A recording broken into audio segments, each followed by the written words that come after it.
Hi, this is Rudy Jones of PalmettoStateBaseball.com. Welcome to the South Carolina College Baseball recap for Monday, February the 16th. There were only 2 games played on Monday. Unfortunately, they slipped by me on the schedule. I apologize for USC Salkehatchie for not getting their game listed today. I usually can download schedules and enter them into my calendar, but I had to print out their schedule, and obviously I missed it, and I apologize to them. But the Indians had a tough trip down to Georgia. They lost to nationally ranked Georgia Highlands by a score of 14-1 in Game 1 of a doubleheader, 5-inning game, and 19-5 in Game 2 of the doubleheader, also in 5 innings. That was the only action involving varsity teams in the state played on Monday, unless another was flipped by me, and I'll keep looking to make sure that doesn't happen. Looks like Georgia Highlands is getting ready to enter the boxes for that game, even as I record this about 10 o'clock, and hopefully I'll get to add a link to the boxes later on. But anyway, that was the only action in the state on Monday involving varsity teams.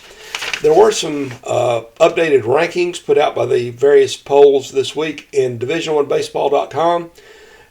Coastal Carolina is now ranked 6th, Clemson is 19th. In the Perfect Game USA rankings, Coastal is 16th, Clemson is 19th. In the National Collegiate Baseball Writers Association poll, Coastal is 6th, the Tigers are 15th.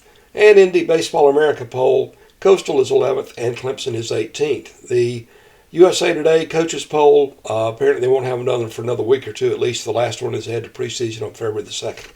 In Division 2, in the Division2Baseball.com, it's actually DIVIII Baseball.com rankings, North Greenville is number 3, and Francis Marion rode a great weekend into the number 23 ranking in that class. Let's take a look at the schedule for Tuesday. We'll go in chronological order. Voorhees is at Savannah State at noon. Spartanburg Methodist goes over to Toccoa Falls at 1. Montreat is at Morris for a doubleheader at 2 o'clock at Riley Park in Sumter. Forest Arlington Tech goes over to Whiteville, North Carolina to play Southeastern at 2 o'clock. Newberry and Erskine meet at 2 o'clock at Greer Field in Due West. Both those teams coming off 3-game sweeps over the weekend.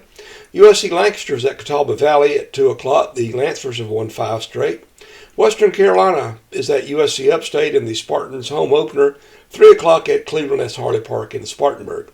Anderson is at Emmanuel at 4. Charlotte is at Clemson at 4. College of Charleston tries to right itself after a 1-3 start with a trip up to Coastal Carolina at 4 o'clock. Won't be easy. The Chanticleers with 3-0. Lander is at Francis Marion at 4. It should be a good Division II matchup over at Sparrow Stadium in Florence. Mount Olive is at Coker at 4 o'clock. Presbyterian goes up to Elon at 4. South Carolina and Wofford play at 5:30 at Fifth Third Park in Uptown Spartanburg. Terriers are 3-0, had 3 run rule wins over the weekend against Mercyhurst. Gamecocks were 2-1 and less than impressive in a series win over Northern Kentucky. And in the final game on the schedule for Tuesday, Charleston Southern is at North Florida at 6 o'clock. You can always get updates on games in progress at my Twitter handle, now known as X, of Palmetto Base. I provide scores, schedules, and updates each day at PalmettoStateBaseball.com. I try to do a video recap like you're seeing here on YouTube, make a link to it at a couple of other places.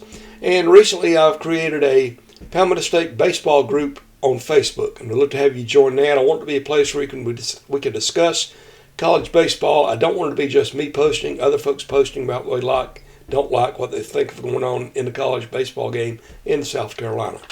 Anyway, this is Rudy Jones of PalmettoStateBaseball.com saying thanks for watching. Jesus loves you.